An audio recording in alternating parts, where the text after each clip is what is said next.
Yo, what's going on, Dragon Ballers? Welcome back to another video. This time I'm going to go over my third place deck profile from the ARG Invitational 2019. Super stoked to go over this with you guys. And firstly, I want to thank all of you guys for supporting me, whether you're a fan of the channel, a fan of the Patreon, whether you came up to me at the event, whether you were supporting me through the Discord, the channel Discord. I want to thank you guys so much because it really meant the world to me over the course of the weekend, and I'm so happy that I was able to basically take everything I've been trying to help you guys learn, whether it's through the strategy series or the Patreon articles. I'm really happy I was able to take that stuff into practice, take this deck to the event that I've been working really hard on, kind of perfecting the build, so to speak. And I'm really happy I was able to show you guys that I am worth your time. I am worth the follow. You know, I hope that I was able to show you guys that. I really hope that you guys really do learn stuff from my content. And I had a lot of positive feedback from my content over the past weekend. So thank you guys so much for all the support. It really means the world to me. Before we get into this profile though, I think I've earned this one. Just a quick little shameless plug. The Patreon's in the description below. That's where I post all my competitive content. There is some competitive content here on the channel itself, but for the Patreon, for the people that support the channel directly, I'm posting super competitive content that's meant to get you guys ready for things like the ARG Invitational, what I'm thinking going into an event, what I'm thinking about certain play lines, what I'm thinking about certain strategies. Check that out in the comments below, or sorry, in the description. Thank you guys so much for supporting once again. We're gonna get into this profile. Hopefully you guys are gonna take this build and run with it, because I think it's the most powerful version of Skilless, and maybe in this format. You know, the thing is, like, Blue Skilless took over when Janemba was the most scary deck of the format, because Gogeta 7 was eating Janemba up alive. You could consistently get to turn 5 and drop Gogeta 7 and wreck all the Janemba players, right? The tables have kind of turned a little bit in the sense that now we have Broly Height of Mastery and Shenron Gogeta as the scariest two decks in the format, I would say. I think this weekend's results kind of prove that with a Shenron Gogeta Broly Height of Mastery Victory Strike finals. But this deck can really get under those decks. And what I mean by get under those decks is you can kill them before they get to their win conditions, right? You can kill Broly Height of Mastery on turn 3. You can kill Shenron Gogeta on turn 3, turn 4 if you went first pretty consistently. And the other thing too is, like, in the Broly Height of Mastery matchup specifically, in the Victory Strike matchups specifically, you have a really good shot of out-comboing their kill shots, which is actually really insane. I mean, we all know Skilless can get up to high numbers, but this build is built specifically for Broly Victory Strike Height of Mastery. I will completely say that I did not expect so much Shenron Gogeta to be in Top Cut. I did take a match off of one and switch, and I'll go through the tournament report after the deck profile, so you guys can know what I played against, what I did, and how I beat them. But this deck was completely built with Broly Height of Mastery Victory Strike in mind. It also had a decent matchup against the, you know, Shenron types of Victory Strikes. So there was Chilai, Porunga, regular Shenron, things like that. And it's your normal Skilless besides that, you know, really having a good matchup against Janemba, and just being able to get a ginormous hand size so that you could really just take on any deck, no matter if it was Rogue, hand control, anything. You know, you're playing typical Skilless. I consider it the best fair deck in the format, and I really think that I have arguably the best blue-yellow build out there, and I'm going to explain every single card ratio and why it is what it is. So we got the leader first. I'm going to change this by color and ascending. So we're going to go over every single card list and choice here. So we have the leader. Obviously, I've been playing Skilless for a long time. If you guys have been following the channel for any amount of time, you know that I really like blue-yellow Skilless. I think it's really powerful. Basically, you get to combine all the aggressive cards of yellow, and you get to take Bean and put it in there. You know, Bean, if you guys saw me play on stream, Bean was the play extender. We rarely used Bean on defense. Bean was the play extender. It allowed us to get aggressive and kill our opponent turn 3 if we had to, right? So only 3 4-star balls combined with 4 Son Goku. That's 7 ways to get to a Dragon Ball. Then we have 3 Wishmaker Dende in the deck as well. That's going to be your 10 ways to get to a Dragon Ball. I like 10 in the deck. It's just super consistent. Only 2 games in the entire tournament did I not open with a 4-star ball.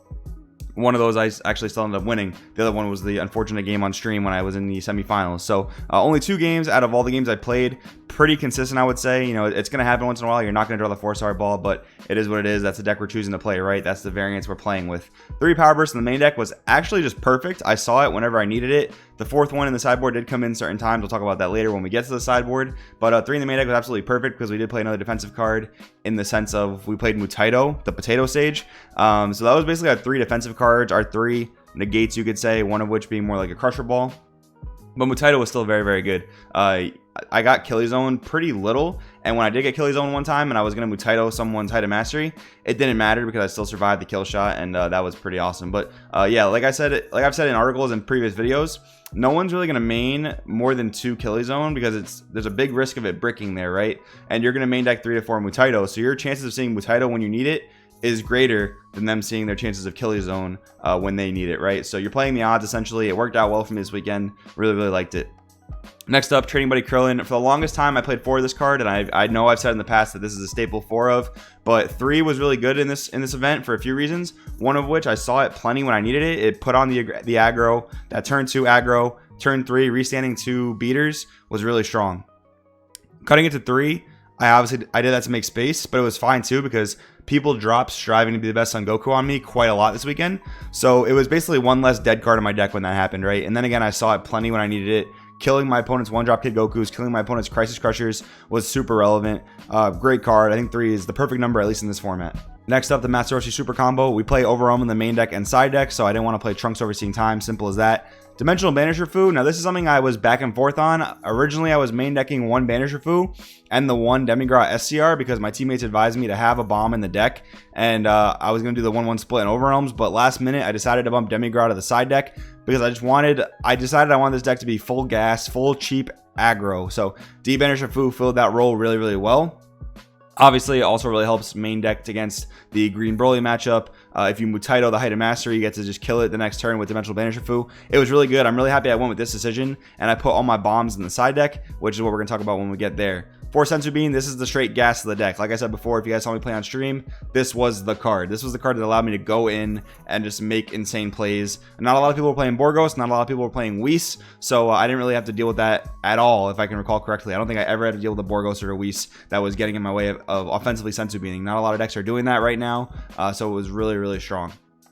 2 Super Saiyan Vegeta with 4 Deborah. That's our 10 blue count in the deck. Once in a while, I would side out the 4th Deborah or side out the 2nd Super Saiyan Vegeta to make space for other cards, so you can go down to 9. You really only need to charge blue by turn 3. That's how I play the deck, at least. You can charge turn 2 if you see it, but typically you don't need a blue until turn 3 because turn 3 is when you're trying to go off to the moon, right? So 10 blues is absolutely fine with the amount that Skilless can normally draw when you see the Dragon Ball. You're going to see one of them by turn 3. It worked amazingly. 2 Further Instruction Champa.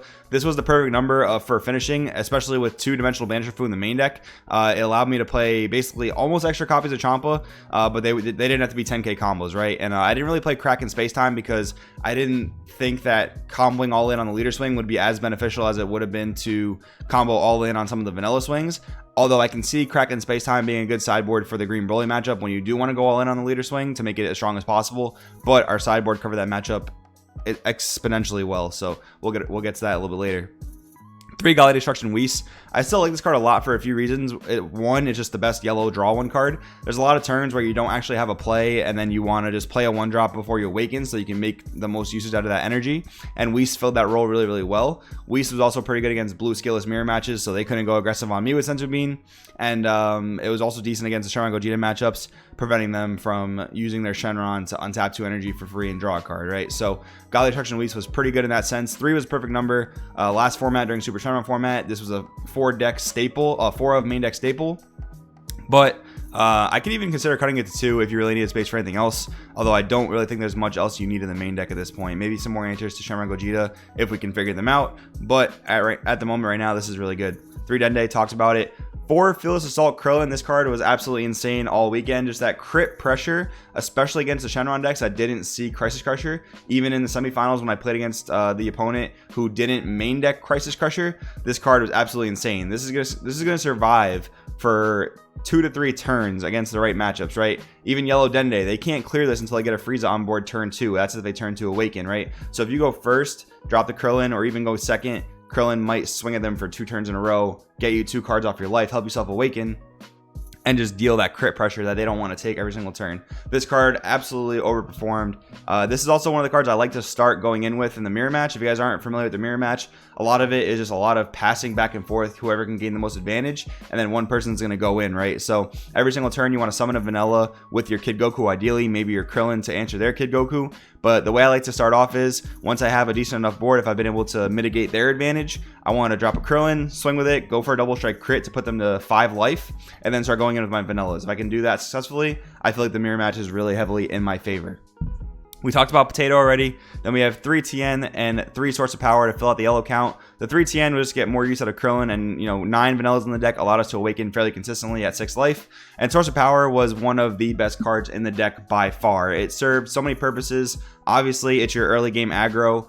Playing Source of Power on 3 and then awakening that turn and sensu beating it up for 2 25k swings is absolutely nuts. That allows you to maybe drop a 1-drop Kid Goku, make more plays, or maybe drop a Krillin next to that once you awaken. It gets absolutely insane on turn 3. And this card also served the purpose of letting us self-awaken. If you notice, I play 7 self-awakeners in this deck. Not a lot of Skilless players are doing that right now. I think it's really important for the Victory Strike matchups and the Shenron Gogeta matchups as well, because my philosophy of Shenron Gogeta is I want to kill them before they kill me. My philosophy against Victory Strike is I want to take my life so that they can't just Victory Strike me at 8 life, and then if they go for the height wing condition, I can either negate all the swings, or I can out combo 1 to 2 of the swings with multiple sensu beans, multiple 10k vanillas, multiple super combos, things like that, right? So Source of Power was excellent, getting me to that 4 life point, so my super combos were always live. The card was so good. In certain times, if you need to, you only swing with it once, in case you're afraid of it dying and you need it for another turn. If you need it for a second turn to follow up with more pressure or to get more life, you're gonna have to leave it in active mode, maybe not swing with it a second time. But the card absolutely overperformed. It was the straight gas of the deck. Sometimes I needed it and didn't see it actually, but I don't think it's right to bump it up to 4. I think 3 is the perfect number. Side deck, we got 2 minus Killy Zone. This really didn't come in against Yellow Broly because I felt like I didn't really need it. Yellow Broly, from my experience, they tap out a ton, especially for like Path on 3 if they're not playing lower swaps. This is mostly for Green Broly, because the way I play against Green Broly is you have to go wide enough to get around all their negates and all their pops.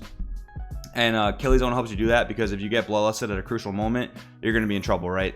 The 1 Power Burst also came in for Green Broly, also came in for Height of Mastery when I felt like I wasn't going to get Victory Strike. Maybe they didn't have Victory Strike, or maybe I just felt like I wanted it for the extra defense. A lot of times Power Burst came in if I was going second so that I can get off that extra defense. 2 Cronoa, luckily never played against Broly Height of Mastery, although I do feel like I would have had a fine time against the deck. That's what this deck was built to play against, like I said, but only 2 just to mitigate their Shugesh plays. 3 Haru Haru, again for Yellow Dende, again for Green Broly, and also for Yellow Broly Height of Mastery if I was going first, because this was going to help me kill them super fast on turn 3, like infinitely faster. They were going to die on turn 3 because of this card. 2 Mass Sand Mysterious Warrior. This was for the mirror match when I wanted to take out Dimensional Banisher Fu. This specifically went in if I was going second against the mirror match, not first. I'll talk about that in a minute. This is also very good against the Pan matchup that I played against in Swiss and Top Cut as well. So 2 Fu the Dark Banisher and 1 Beyond Darkness Demigra. This is almost like 3 copies of the same card, the same bomb card.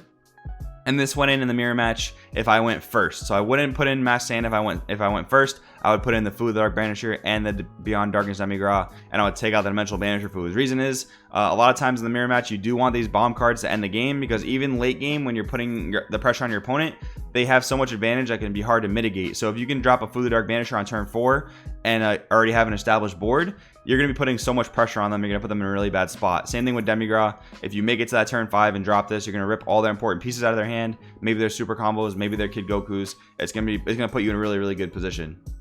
Godstrike Beerus, the infamous one of that a lot of people play. Janemba played in the main deck. Oh, by the way, Fu the Dark Banisher and Demigra also did go in against the Janemba matchups, but I actually didn't face Janemba all weekend, just a side note. But Godstrike Beerus, probably the best one of in the sideboard. This card actually won me several games, just with surprise factor alone, and we're going to talk about that in the tournament report.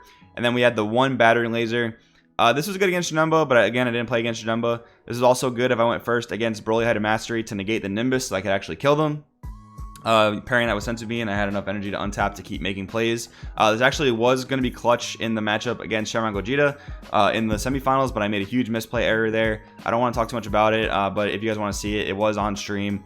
Basically, not going to talk too much about it, like I said, but it wasn't even stream jitters. I think it was just fatigue combined with total brain fart, right? But yeah, the battering was super clutch there. Would have been a lot better if I didn't misplay, but it is what it is. 3rd place, still super stoked about it. So we're gonna get into the tournament report here. So round 1, I got a bye from winning in ARG States. That was pretty cool. Round 2, I played against Harugar and Agents of Destruction, and I won. I won game 1. Game 2, I punted it to Godstrike Beerus. So I went all in on a Dimensional Banisher Fu, and then I got Godstriked. But actually what happened was I comboed a Champa into the attack. So he had 2 instances of Double Strike.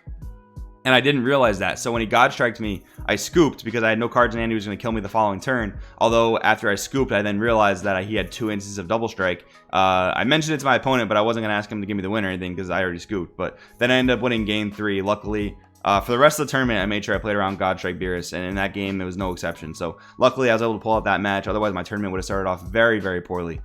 So round 3 was Shaman Gogeta. I got the W again. Game 1, I had no ball for 5 turns. Didn't open 4-star ball, and I lost that one. But game 2, I was able to pull it out. I didn't start with the ball on turn 1, but I got it turn 2.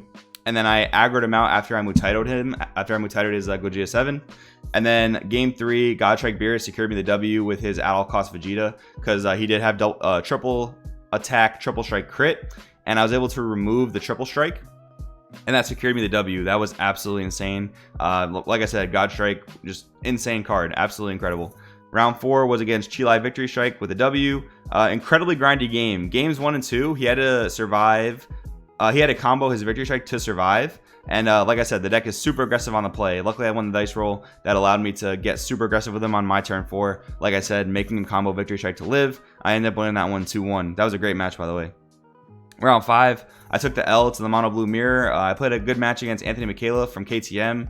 Not having bombs in the main deck kind of hurt because game 1 I went first.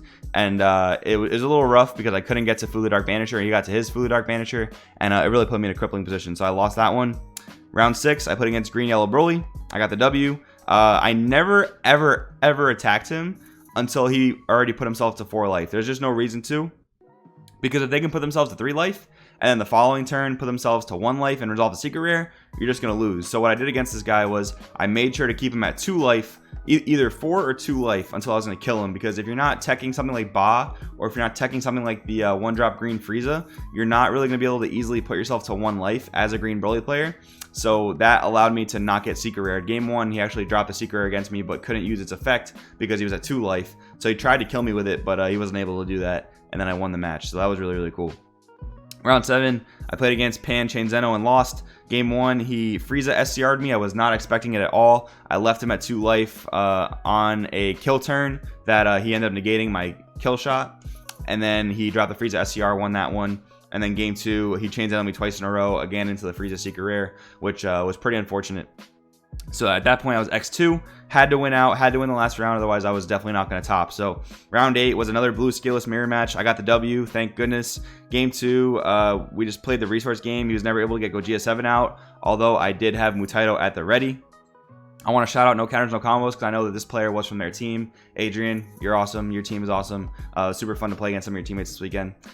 So now we move over to top 16. I ended up X2, got 15th place. So I got in the top cut by the skin of my teeth, which was just, I was so grateful. So we have top 16. I played against Connor Woods, Dende Frieza. I got the W with a 2-0. I played one of the tightest matches in my life, I think, because he put me in really, really bad positions, just mitigating my hand advantage, especially going second as Skilless. You know, higher seed, got to pick who went first. So going second as Skilless, I think, is really tough in the Dende mirror match, or the Dende matchup, because of a few things. Crisis Crusher, he gets the advantage to just rip my hand starting on his turn 2, my turn 1. There's a lot of things that go wrong with that matchup going second, and I had to go second in both games. Luckily, I was able to pull it out. Game 2, he had 3 double striking Friezas on board, one of which was Evil Occupation, so I knew he was going to try and go into the 7-drop triple striker, and then he dropped a Fu the Dark Banisher to try and pressure me to 3 life. But I did everything I could to not go to 3 life, because I knew if I did that, I would lose to the triple strike. Luckily, he never dropped it, and I was able to pull the win out from there. That was a really great match. Top 8, I beat the Pan player that beat me in Swiss, luckily. I played around the Frieza SCR the entire time by making sure he was not at 2. I either had to 4-0 him or 3-0 him, whatever the case was. And luckily, I was able to pull it out 2-1. Another great match. Top 4. Lost to Shaman Gogeta. Game 1, I had no ball for 5 turns again, which was super unfortunate. It was the only other game where I didn't get the ball for that long. It was so unfortunate because I had all the pressure on. I had 1-drop Krillins swinging for 3 turns. I ended up swinging for 4 crit damage by turn 2, which was absolutely insane. And I just had no hand to back it up because I didn't have the 1-star ball. So that was really unfortunate. Game 2, I made a huge misplay after some confusion happened. Again, it's on the stream if you guys want to go see it. ARG live on Twitch. It was on stream. But yeah, it was a huge mistake. I could have won that game, but it was what it was. Then after this, I had to play for 3rd and 4th place. I beat Shenron Victory Strike, very surprisingly, because Shenron Victory Strike's actually a tougher matchup than Broly Victory Strike, because Shenron never has to give you a single piece of advantage until they're ready to kill you. They can Victory Strike you at 8 life very consistently, drop height on 4, World Peace out of Bulma, untap 2 energy, go into Victory Strike, have an energy for battering laser, GG.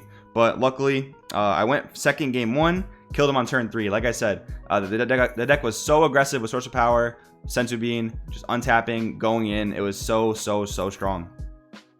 Game 2, he had to hype me to win. He had to kill me with Height of Mastery because Victory Strike was in his last 4 life. And I out comboed. Sorry, so I was at 8 life. He swung with Height of Mastery. I took it, took 3 life. Then he gave it triple attack. So I took the next damage to go to 2 life. And then he had 2 more swings of Height of Mastery. He swung, dumped 90k into it. I out comboed it after I awoke and, you know, comboed everything, almost everything in my hand. I also had 2 negates in my hand, so for the last swing, I negated it. And then on the clapback, I was able to kill him. Another turn 4 kill. So that was super strong. Overall, got 3rd place at the event, got some amazing prizing from ARG. That was so awesome. Thank you guys so much for hosting that event again. And thank you guys so much for supporting me once again. Like, this event was so amazing. People coming up to me and telling me how they like the channel, how the channel's helped them out, how the Patreons helped them out. Thank you all so much for your support. You guys really are the best. You guys make this game the best. The community for Dragon Ball Super is unlike no other in the sense that you guys are absolutely amazing. So once again, guys, hope you guys enjoy the deck profile. Hope you guys take it and run with it, make it better. Let me know what you guys think for suggestions in the comments below. Thank you so much for watching. My name is Joey. This is Crossworld TCG, and I'll see you guys in the next video. Hey, welcome to the end card, and thank you so much for sitting through that, because honestly, I'm just doing this until I make a Digimon trading card game. So if you like Dragon Ball Super for some reason, give it a sub up above, maybe check out some of our other content, and do not forget, Digimon is way better than Pokemon. With that being said, we will see you next time.